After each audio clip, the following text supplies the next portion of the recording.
hemos empezado a mirar esta mañana de excelencia en salud, pues nos dejó una reflexión bien interesante, y es que pues la excelencia está dada en la medida en que cada uno, desde lo que hace en el día a día, desde el alcance de su quehacer, pues entienda qué le puede aportar y qué valor puede aportar al paciente. Y uno de los puntos muy importantes, determinantes, es el liderazgo clínico, ¿cierto? Entonces es muy lindo ver cómo una persona que está en el top de lo científico, como es el doctor Juan García Bonito, pues ha entendido ese concepto, y lo que les va a mostrar hoy es exactamente eso. Él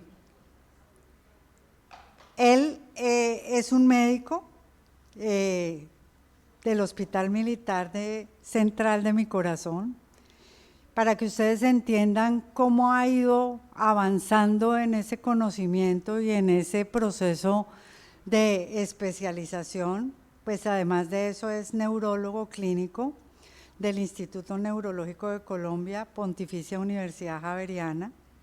Pero además de eso, se fue a Francia, él nos lo contará un poquito más a fondo, a explorar un campo de la neurología para abordar una patología compleja como es la esclerosis múltiple.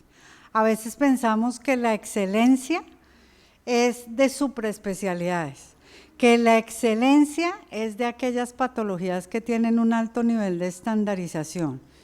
Y a veces no entendemos cómo se puede generar excelencia cuando estamos abordando una patología poco frecuente, difícil, que podemos considerar como una enfermedad huérfana, como es la esclerosis múltiple.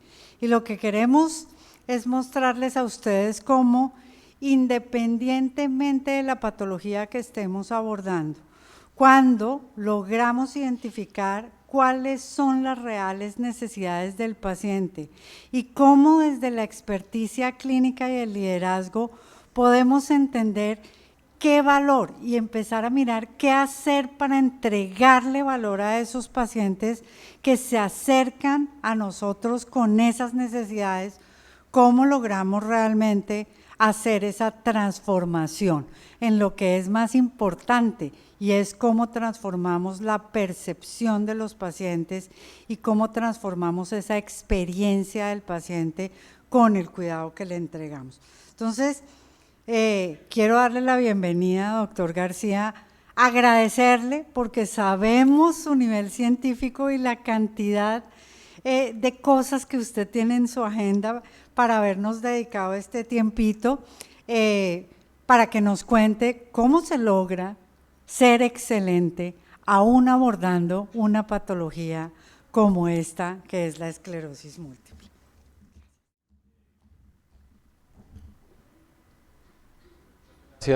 ¿Me están oyendo bien? Sí. Muchas gracias a la doctora Luisa, buenas tardes, por las generosas palabras de presentación. Yo estoy muy lejos de ser excelente en lo que hago, pero sí me esfuerzo todos los días por lograrlo.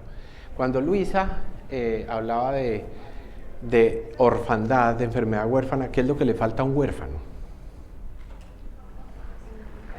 Doliente, ¿no? O sea, el huérfano no tiene quien responda por él. El nombre a mí me parece un poco antipático, pero tiene tanto de bueno como de malo, porque en el Sistema Nacional de Salud nos ha permitido obtener algunos beneficios de esa nomenclatura, pero de otro lado tiene una característica que es un poco difícil para los pacientes, porque a uno como paciente no le gusta que le digan que tiene nada huérfano, ¿no es cierto? Entonces, más aún cuando es una enfermedad que hoy en día tiene tratamiento, y tratamiento muy eficaz, como lo vamos a ver más adelante. Entonces, en ese orden de ideas, cuando yo volví de Francia, como decía Luisa, que allá funcionan centros de excelencia para el manejo de este tipo de pacientes, porque allá es una patología muy frecuente, ¿no es cierto? Entonces yo dije, bueno, en el sistema de salud, cuando yo volví, hace 2 décadas y un poquito más, pues el sistema de salud era muy distinto al que funciona ahora. Pero me propuse, en el medio de la atmósfera en la que trabajamos, hacer una propuesta a los aseguradores, en particular a uno, y esa propuesta fue oída y fue acogida, y estas 2 décadas les voy a contar rápidamente lo que ha pasado. Entonces, bueno, aquí hay algo de mi currículum, pero no se puede hablar de una enfermedad que, entre otras cosas, no se llama esclerosis múltiple. El nombre es esclerosis en placa, porque lo describieron los franceses hace casi 2 siglos, Charcot la describió, y él, sin resonador y sin ninguno de los algoritmos que hay ahora, ni en los consensos, ni nada de esas cosas, dijo que era una enfermedad que tenía unos fenotipos, es decir, que tenía unas formas de presentación, que tenía unas características clínicas y que tenía unos indicadores de progresión que afectaban los dominios que vamos a ver ahora. Entonces, en ese orden de ideas, el panorama mundial histórico pues es amplio. Imagínense ustedes todo lo que ha pasado en 2 siglos de historia de la esclerosis múltiple, qué ha pasado en los últimos 20 años en Colombia, y yo he sido muy afortunado porque en esos últimos 20 años casi todo lo que ha pasado lo he visto suceder yo, porque cuando me fui a entrenarme, pues casi nadie trabajaba en esclerosis múltiple por una sencilla razón, porque no había tratamiento. Entonces, nuestros profesores hacían diagnóstico y le decían al paciente, pues bueno, lo vamos a inmunosuprimir con mitosantrone, que ya lo usábamos hace 20 y más años, o con cortisona, pero cruce los dedos porque no hay nada más que hacer. Y entonces, hablando un poco de historia, yo llegué a trabajar a donde soy, hablando de que en ese aspecto soy muy afortunado en la vida porque pues no soy huérfano, y entonces, además de papá y mamá, tuve una alma mater, que es la Clínica de Marley, que tiene una trayectoria enorme en nuestra historia y en nuestra excelencia, como hablaba Luisa, en la historia del ejercicio profesional en nuestro país. Y miren ustedes aquí cómo desde 1900 hasta el 2023, la clínica ininterrumpidamente ha tenido ese criterio, esa filosofía de estar adelante del problema, no detrás. Entonces, cuando uno se para enfrente a un problema, pues puede ver en perspectiva qué es lo que sucede, y esto es lo que les muestro en esta diapositiva, porque la esclerosis múltiple es una enfermedad que le puede producir al paciente desde el comienzo o muchas cosas o casi nada, como lo vamos a ver ahora en la práctica. Y entonces, ¿cuál es el papel del experto, o como ustedes quieran llamarlo? Pues adelantarse un poco a esos acontecimientos, decirle al paciente, mire, usted tiene ciertas características de acuerdo a las cuales, si me alejo un poco entonces ve el pointer, pero aquí ustedes ven en la diapositiva básicamente, esto no está funcionando, allá. Ustedes ven en la diapositiva aquí una cosa que es muy importante, que es una ventana de oportunidad en donde uno puede hacer que tanto el síndrome radiológico aislado como el síndrome clínico aislado no pasen de ahí, porque las enfermedades todas tienen un comienzo, ¿no? O sea, la enfermedad no comienza con el paciente en silla de ruedas, que es lo que el paciente piensa cuando tiene un diagnóstico como este, sino empieza por un síndrome clínico aislado y de ahí va evolucionando con brotes, recaídas, remisión, hasta que el paciente se discapacita. ¿Y qué es lo que hemos logrado en estos últimos 20 años? Pues que la mayoría de un grupo de pacientes que yo sigo, manejo y formulo en una corte, pues no se discapaciten. Ahora, si quieren, les cuento cuántos de los 500 que tengo a mi cargo no están discapacitados, y no solamente no están discapacitados, sino que trabajan y llevan una vida normal. Claro, sienten cosas, porque tener una enfermedad, cualquiera que sea, produce cambios, ¿no? Eso es parte, digamos, del trabajo que hacemos, enseñarle a la gente cómo tiene que vivir en paz con la enfermedad, no peleando con ella. Porque si viven peleando con la enfermedad, pues eso es pelea, como dicen y me excusan la confianza, de tigre con perro amarrado. ¿Quién gana, no? El rayadito. Muy bien. Entonces, en este orden de ideas, pues uno tiene aquí los diferentes fenotipos de la enfermedad, y esto hace que los lleve rápidamente a que ustedes, a los que les gusta la historia, revisen quiénes fueron los que le ayudaron a Charcot a hacer la descripción inicial de su enfermedad. Y miren ustedes aquí, que aquí había un anatomista y dibujante que no tenía resonador, pero que pintaba la enfermedad tal cual era en la médula. Entonces, eran personas que tenían la capacidad de observar y que tenían el gusto por la semiología, que no lo podemos perder. Estamos en la época de la paraclínica, pero yo siempre le digo a mis estudiantes, aquí uno de ellos, que no somos neurólogos paraclínicos, sino neurólogos clínicos. Entonces, que vayamos a examinar al paciente. Cuando yo estaba en Francia, en mi entrenamiento, mi jefe en el hospital me decía: vea, Juan, si usted pasa de su oficina, después de interrogar al paciente, a la sala de examen sin tener en la cabeza qué es lo que tiene el paciente, devuélvase porque lo hizo mal. Y tenía toda la razón. A lo largo de estos años de intensa práctica clínica, porque yo no hago nada distinto de ver todos los días pacientes con enfermedades mielinizantes, y ese es mi gusto, mi pasión y mi placer, pues he aprendido que eso es una regla de oro en el diagnóstico y seguimiento de nuestros pacientes. Estos señores le ayudaron a Charcot de una manera increíble a trabajar, pero no se puede hacer verano sin sol, ¿cierto? Entonces, ¿dónde trabajamos los médicos? Pues en los hospitales.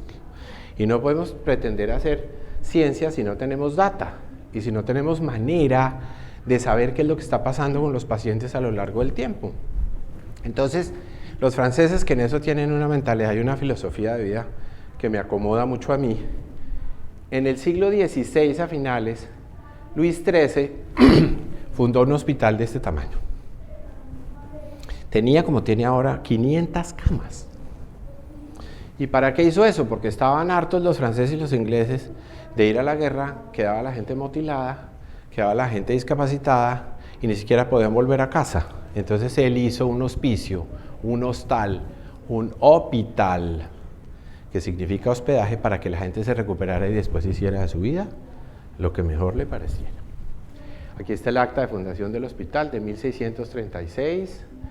Cuando tengan oportunidad de visitar esa ciudad maravillosa, es una visita obligada, porque además de ser una construcción fabulosa, tiene mucha historia que contar. Y aquí está el hospital como luce hoy. Y Charcot, porque además de que me gusta mucho el tema de la esclerosis múltiple, me gusta mucho el tema de la neurocognición, decía desde el comienzo lo que está escrito ahí, que los pacientes que tienen esclerosis múltiple, si no hacemos nada los médicos, los pacientes van teniendo problemas cognitivos. Y entonces eso les arruina a veces la vida a los pacientes más que la dificultad para caminar o la dificultad para ver, etcétera, etcétera. Aquí Charcot en su famosa, en el óleo que está en el auditorio de la Pitié, en la clase de histeria, donde curiosamente la única mujer o la única persona del género femenino es la paciente, ¿no? Un poco machista el cuadro, porque ahí están muchos de los grandes de la neurología, Parinot, Gilles de la Tourette, en fin, ahí está el lugar. Entonces, ¿qué hemos hecho en Colombia en los últimos 100 años? Pues yo pienso que mucho, pero en desorden. Porque lo primero que uno tiene que hacer en la vida para saber cómo utiliza un recurso es saber cuánta gente hay, ¿no es verdad? Si yo hago una fiesta y no invito, y no sé cuántos invité, ¿cómo les ofrezco comida, bebida, ¿no? Entonces, en eso, en la epidemiología, nosotros somos un poco alegres y entonces decimos, sí, nosotros tenemos todos los servicios y el plan de cubrimiento nacional cubre todos los servicios, pero ¿cuántos pacientes tengo que cubrir en un periodo de tiempo y cuánto cuesta eso? Entonces, si miramos rápidamente lo que ha sucedido en la historia, pues miren ustedes que en Europa la prevalencia de esta enfermedad es altísima desde hace más de un siglo, pero en América Latina no teníamos ni idea. El primer trabajo que se publicó en Brasil en el año 30, en el año 29, lo hicieron los brasileros en Pernambuco, y hablaban de una incidencia muy baja, y después del año 90 hacia acá, cuando aparecen los primeros tratamientos, los interferones, como lo vamos a ver ahora, y después los orales, y después los monoclonales, etcétera, etcétera, que fueron aumentando en potencia, eficacia y seguridad, la gente se ha interesado más por hablar de epidemiología. Esto lo ha hecho la doctora Tere Corona en México, que tiene muchos años hablando de epidemiología en una sociedad científica que tiene muchos pacientes enfermos con unos fenotipos muy distintos. Entonces, en Colombia tenemos muy pocas publicaciones. A mi gusto, la mejor que hay, la más completa, es la del año 2014, a cargo de Jaime Toro y el Servicio de Neurología de la Fundación Santa Fe de Bogotá, que hicieron un trabajo maravilloso, que es de captura-recaptura, en donde cogieron todas las 5 regiones de Colombia y nos mostraron cuál es la incidencia y prevalencia de la esclerosis. Sigue siendo una enfermedad de una prevalencia baja, no llega a 10, aunque en los últimos años nos hemos estado acercando a esa cifra, pero sí produce en el Sistema Nacional de Salud unos costos y una angustia existencial científica permanente, ¿no? Tanto para los pacientes como para los pagadores y para los médicos. Y entonces, hablándoles un poco de historia de las publicaciones que tenemos, pues obviamente hay que mirar que hace apenas 30 o 35 años quien hacía el diagnóstico de esclerosis múltiple lo tenía que hacer clínicamente, no había resonancia, no había neurocognición, no había ningún tipo de banda oligoclonal ni ningún estudio biomolecular, solamente los criterios del maestro Poser, que vivió hasta hace 6 o 7 años, se murió casi centenario, y hizo unas aportaciones maravillosas a lo que es el orden en que uno debe, o el algoritmo en que uno debe hacer el diagnóstico de una enfermedad como esta. Jorge Luis Sánchez hizo un trabajo también de epidemiología muy interesante en Antioquia, que muestra estas prevalencias, y aquí el del doctor Jaime Toro, que yo mencionaba hace un momento. Aquí rápidamente una iconografía de algunas de las personas en Latinoamérica que han trabajado más en esclerosis múltiple. Esta es nada menos que Regina Papáez de Brasil y Adriana Carrá de Argentina, que sin duda son dos referentes que siguen produciendo información, que tienen una data sólida, que nos enseñan cada vez que publican. Aquí a una persona que yo quiero mucho, que es la doctora Martín Toré de Valdebrón en España, en el Congreso Nacional de Neurología, del cual fui presidente ya hace un pocotón de años, como es evidente en la foto, y la primera guía neurológica de la Asociación Colombiana de Neurología, donde se habló de cómo diagnosticar, tratar, seguir y rehabilitar la enfermedad. Algunas de las publicaciones que hemos hecho, que he hecho solo, pues con mi grupo y en Latinoamérica, para hablar de cosas tan importantes como cómo se deben hacer los tratamientos, cómo se deben hacer los algoritmos, qué pasa, qué diferencia hay entre medicamentos genéricos y medicamentos innovadores, cuál es la conveniencia de eso desde el punto de vista económico y desde el punto de vista científico.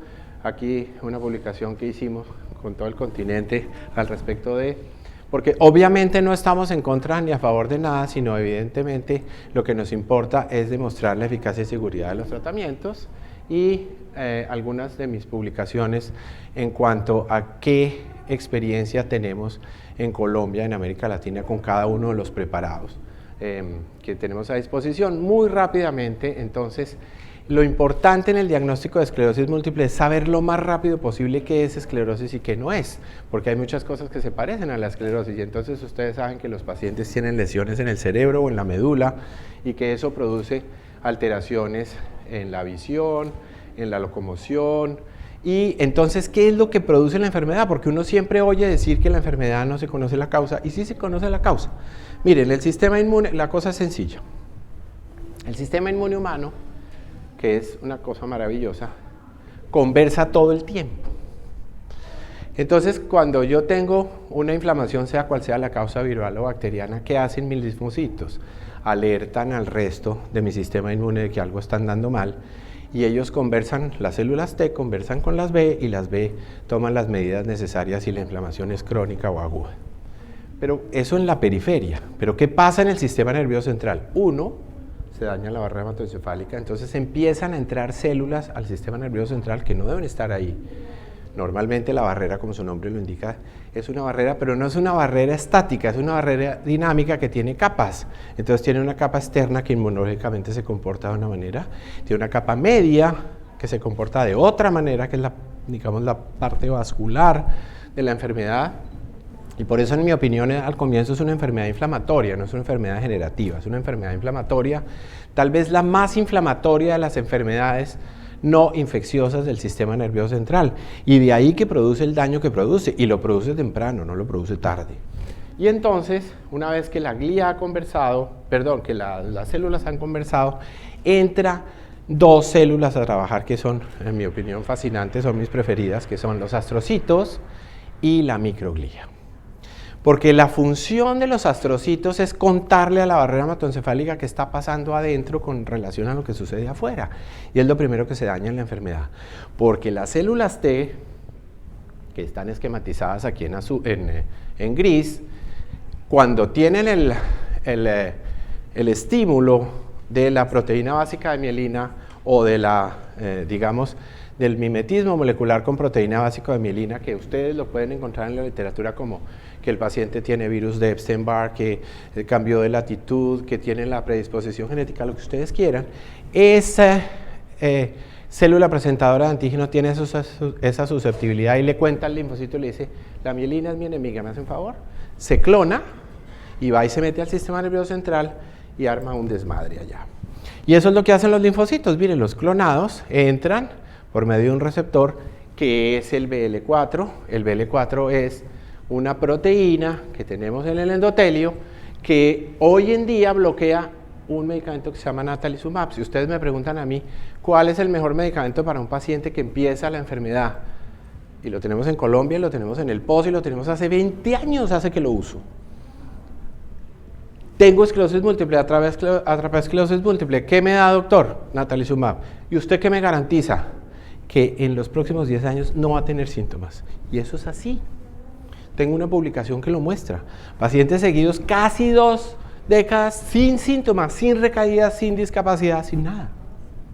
Ahí está en acta neurológica para los que la quieran ver. Pero una vez que este linfocito B logra entrar, entonces, el T, el B se pasa detrás y el B es un poco medio zángano, ¿no? Él va detrás y va conversando con el linfocito T y entonces empieza esta producción de inmunoglobulina en el sistema nervioso central, que es muy deleteria para la inflamación y es por eso que se cronifica la enfermedad.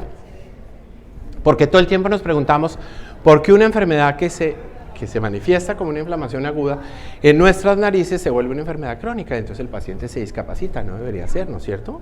O sea, si yo a un paciente hipertenso le quito la hipertensión y disminuyo la resistencia vascular periférica, no debería hipertrofiarse el ventrículo izquierdo. Y de hecho sucede. Entonces, ¿por qué si a un paciente le quito la inflamación aguda con un preparado antiinflamatorio, empieza el paciente a lo largo de 5 días, 15 años a tener discapacidad en qué? En la marcha, en la visión, en la cognición, etcétera, etcétera? Si todo esto lo mezclo con qué quiero yo hacer, estas llamaditas aquí en azul se las he puesto porque hay otra característica del linfocito B. El linfocito B, una vez que entra al sistema nervioso central y se acomoda, como están ustedes aquí, después de almuerzo, se porta como célula presentadora de antígeno, solo. Y además es capaz de activar la microglia, solo, sin ninguna otra proteína mediadora. Y eso es una condición única. ¿Qué hemos entendido con eso? Que las terapias monoclonales anti-CD20, que son anticélulas B, son maravillosas para tratar a nuestros pacientes. Pero ¿cuándo hay que usarlas? Porque no todo es tan bonito, ¿no? No son caramelos lo que le estamos dando a los pacientes. Entonces, a veces si yo peco por exceso, puedo alterar el sistema inmune del paciente. Y eso no está bien. Aquí un pequeño resumen de lo que hace la célula T nativa y cómo se va diferenciando y cuáles son los papeles históricos de cada una de las genealogías de células T y B. Y esto solamente para recapitular los que les he dicho hasta el momento. Entonces, pasemos un poco de lo sórdido de la biología molecular, que es fascinante, a la clínica, que es aún más fascinante, porque la foto de todo lo que les acabo de mostrar molecularmente es una placa desmielinizante. Entonces, ¿qué encontramos en las placas desmielinizantes? Si yo le hago una biopsia, cosa que no debemos hacer, a un paciente que tiene esclerosis múltiple, ¿qué encontramos en la placa? ¿Qué creen ustedes que se encuentra en la placa? Que es venular, ¿no?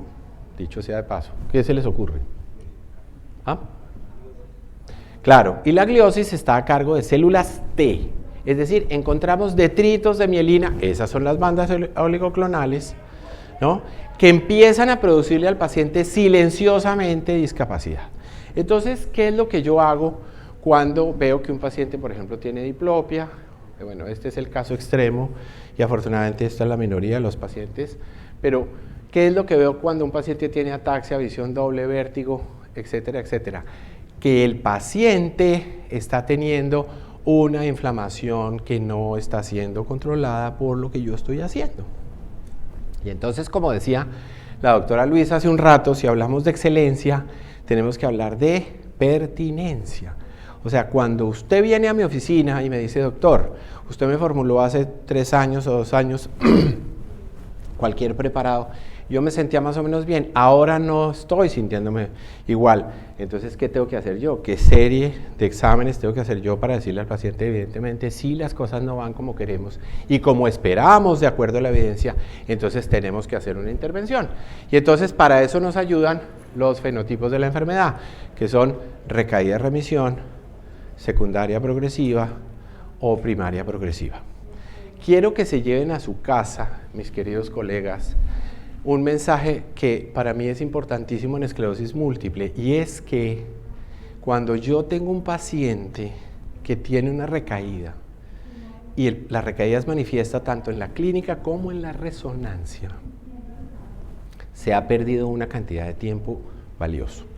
No existe ningún preparado que me diga que la enfermedad es curable, de manera que yo puedo detener la inflamación, pero sí hay una cosa que es cierta y está publicada, y es que si yo, por decirlo de alguna manera, meto el palo en la rueda al comienzo de la inflamación, soy capaz, en mi opinión, de parar ese fenómeno. Y eso lo vemos en la clínica en una cosa que se llama NEDA, que es no evidencia de actividad en la enfermedad.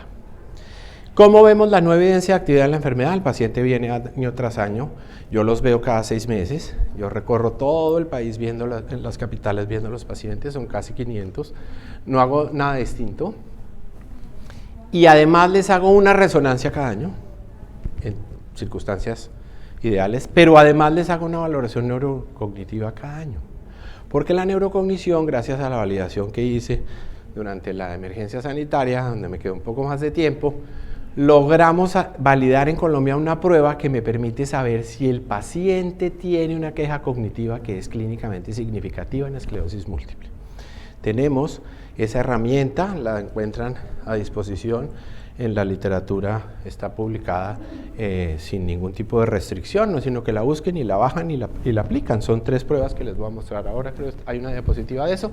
Y entonces, en esta historia, que es un poco digamos, que se va oscureciendo, de pasar de 0 discapacidad a tener serios problemas para caminar, etcétera, etcétera, el panorama cada vez se va volviendo más claro. El diagnóstico, como decía Óscar Fernández, un gran profesor de neurología y de enfermedades mielinizantes en Málaga, en España, él dice, nunca debemos sobrevalorar el riesgo de utilizar una terapia vigorosa por el miedo a los efectos colaterales. Y eso sí que es cierto, porque claro, y especialmente en Latinoamérica, tenemos un poco la tendencia a decir, no, ese medicamento es muy bueno, pero tal vez es peor el remedio que la enfermedad, ¿no?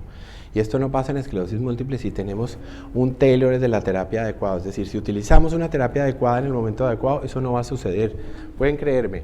Y yo estoy alineado con esta aseveración del profesor Óscar, porque además existen todos estos factores de riesgo de los que ya hemos hablado rápidamente, y en la parte molecular, como lo mencionaba al comienzo, que es la manifestación de que hay desmielinización aguda en un momento dado en el sistema nervioso central. Volvemos a hablar de la ventana de oportunidad, porque ahora vamos a hacer un ejercicio, como todo el personal que vino a este evento, médico o paramédico, le he pedido a una de mis pacientes que venga y nos cuente cuál ha sido su experiencia desde el diagnóstico hasta la fecha y cómo es su vida antes, durante y ahora con la enfermedad. Y uno de mis médicos líderes, que es la doctora Rosa Borja, que ha sido entrenada por mí y que es una ayuda maravillosa en mi trabajo a distancia, porque con esa metodología yo tengo la posibilidad de vigilar a los pacientes cuando yo no estoy. Rápidamente, porque no nos quedan sino 10 minutos para la parte final de lo que quería traerles hoy, quería hacerles caer en cuenta que este es el pipeline de lo que ha sucedido en los últimos 25 años con los tratamientos desde el año 90, donde empezamos a usar interferones, y estamos actualmente en este punto en donde tenemos terapias de altísima potencia orales y monoclonales que permiten en un momento dado hacer que la inflamación desaparezca, y si no hay inflamación no hay lesión.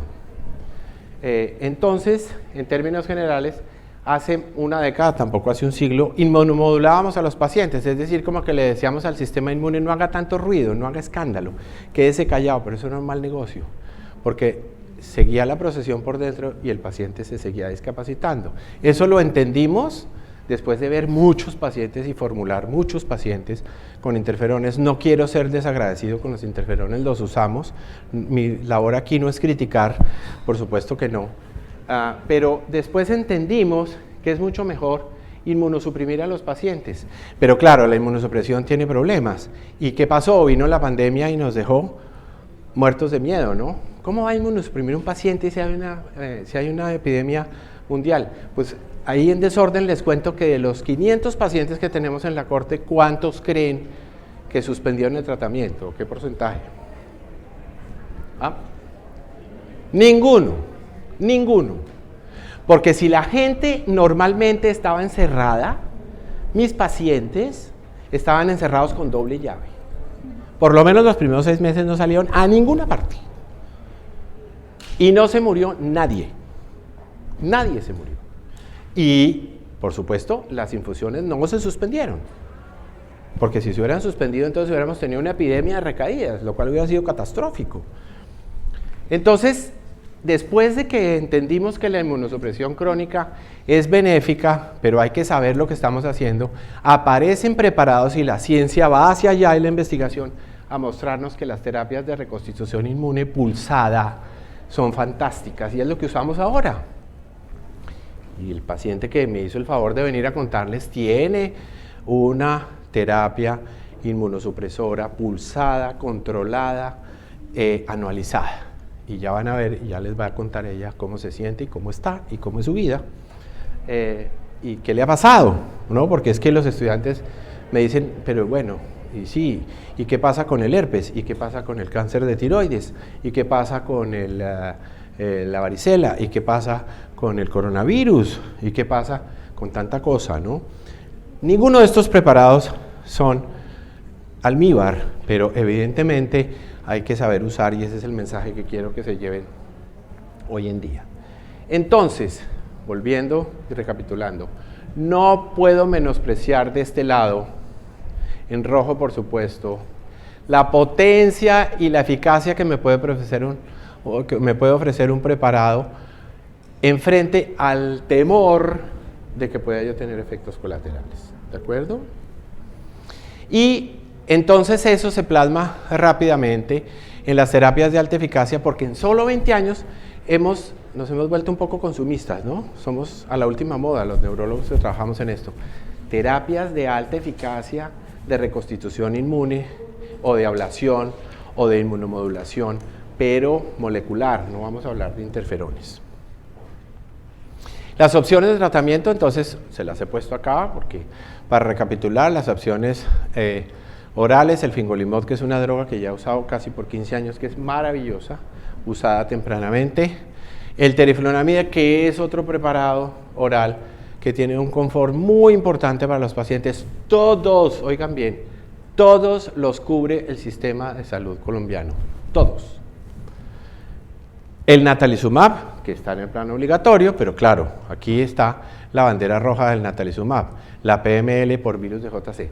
¿Cuántos pacientes creen que hay en Colombia con PML después de 20 años de usar natalizumab?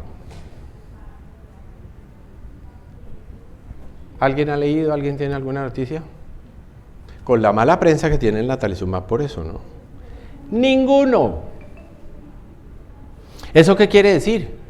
¿Que los médicos neurólogos que trabajan en esclerosis múltiple en este país son buenos? No, son buenísimos, porque saben de este riesgo y lo utilizan cuando es. Si yo cierro la barrera hematoencefálica a tiempo, que es lo que hace el natalizumab, tempranamente, en el tratamiento temprano, no le va a dar al paciente, nunca le va a dar PML, porque nunca van a aumentar los títulos de JC, y el beneficio va a ser enorme. Claro, desafortunadamente hay pacientes que llegan ya con la barrera muy dañada y entonces tienen virus de JC y a esos no les puedo dar natalizumab, pero hay un índice publicado que me dice este paciente que tiene índice mayor de 1 no le dé porque va a tener problemas y entonces el algoritmo sirve porque para eso es. Y finalmente, digamos como que las joyas de la corona ahora, que son los monoclonales y el cladribine, que es un antinucleócido. ¿Qué hicimos para saber qué está pasando en Latinoamérica? Pues un algoritmo, el foro, del cual soy fundador, y miembro muy activo, se reunió para decir qué pasa en Argentina. Y le preguntamos a Cristiano en Argentina, le preguntamos a Carra, la de la foto también, y le preguntamos a Miguel Ángel Macías, oiga, ¿usted cómo le va con sus pacientes con los diferentes preparados? Y entonces después de eso dijimos que en los diferentes fenotipos esto es lo que podemos hacer con nuestros pacientes. El fenotipo tratable de la enfermedad que se llama recaída-remisión. Y para que ustedes lo tengan claro, porque no es complicado, es ¿cuál es el paciente ideal? El que debuta, tiene una recaída y tiene inflamación, pero no tiene discapacidad. Sea la inflamación leve, moderada o severa. De ahí, si yo no hago nada o no hago lo adecuado, paso a un estado que es, digamos, como entre la rubia y la morena, ¿no? Que es inflamación con actividad, con carga lesional alta, pero sin discapacidad todavía. Y de ahí me voy a un territorio un poco más peligroso, que es inflamación menos alta, porque ya hay menos mielina, pero con discapacidad que cada vez es mayor. Entonces, de acuerdo a eso, yo uso los preparados. Y eso es lo que hicimos aquí en la actualización que hicimos en el 2018 antes de la emergencia sanitaria y que después hicimos durante la emergencia sanitaria cuando apareció el antinucleócido. Esto solamente para recapitular, no me voy a detener ahí, pero es una diapositiva obligada en donde nos muestra afuera y adentro del sistema nervioso central qué hace cada uno de los preparados. Y finalmente, yo creo que podemos ir pasando allá Tatiana y la doctora Rosa, ¿qué hicimos en América Latina de acuerdo, desde el Foro Latinoamericano, para ponernos de acuerdo en cómo debe funcionar una unidad de excelencia de cuidado de pacientes con esclerosis múltiple? Y eso es precisamente lo que les vamos a mostrar aquí. En el centro, el paciente. En este extremo, el recurso médico. Aquí una de nuestras médicas líderes que trabaja en Cartagena y ve los pacientes. Ella no es neuróloga, pero sabe más esclerosis múltiple que yo, porque está en el día a día con los pacientes. Tengo una enfermera jefe entrenada que también sabe la parte administrativa, una fisioterapista y un neuropsicólogo. El neurólogo general, y esto es un poco controvertido, debe actuar aquí. A veces hay colegas, y los entiendo, por supuesto, mi intención no es molestar a nadie, deben actuar como puerta giratoria, como cuando me mandan a mí a un paciente con Parkinson, pues yo no manejo Parkinson, pero yo soy capaz de hacer el diagnóstico. Entonces se lo derivo al que tiene una clínica de movimientos anormales o al que tiene una clínica de enfermedad cerebrovascular o lo que sea. Y aquí quería mostrarles muy rápidamente qué proporción de mis pacientes tiene qué tratamiento y qué pasó en la pandemia. Porque eso sí que me enseñó cosas fantásticas, porque tenemos pacientes con todos los preparados en los diferentes fenotipos y, como les decía, no tuvimos ni un solo paciente de la corte que se haya muerto durante los 4 años que lleva la pandemia. Así funciona nuestro centro de gestión. Estas eran las características de la cohorte cuando yo la tomé hace 14 años. La mayoría de los pacientes estaban en interferones, o todos casi. Hoy en día no tenemos pacientes con interferones, tenemos una gran proporción de pacientes con monoclonales, una muy alta proporción de pacientes con orales de mediana alta potencia de captura, que capturan los linfocitos en el ganglio linfático, que es el fingolimod, y tenemos otra proporción alta de pacientes con antinucleócido. Nuestras hospitalizaciones están en 0 por causa de esclerosis múltiple. O sea, no hospitalizamos pacientes por recaída, que eso es un marcador de gestión muy bueno. Rápidamente les voy a presentar a Tatiana. Ella les va a decir qué hace, cuánto hace que se enfermó, qué características tiene su enfermedad, qué tratamientos ha recibido. Le pueden preguntar, ella está de acuerdo, como la mayoría somos médicos, le pueden preguntar qué ha sentido, qué ha pasado, y lo mismo a la doctora Rosa. Y creo que con eso hemos concluido. Yo creo que te doy la palabra, Tatiana, tú te presentas, nos cuentas cuántos años tienes, qué haces, y bueno, cuánto llevas con tu diagnóstico y cómo es tu vida antes y después y qué tratamiento tienes ahora.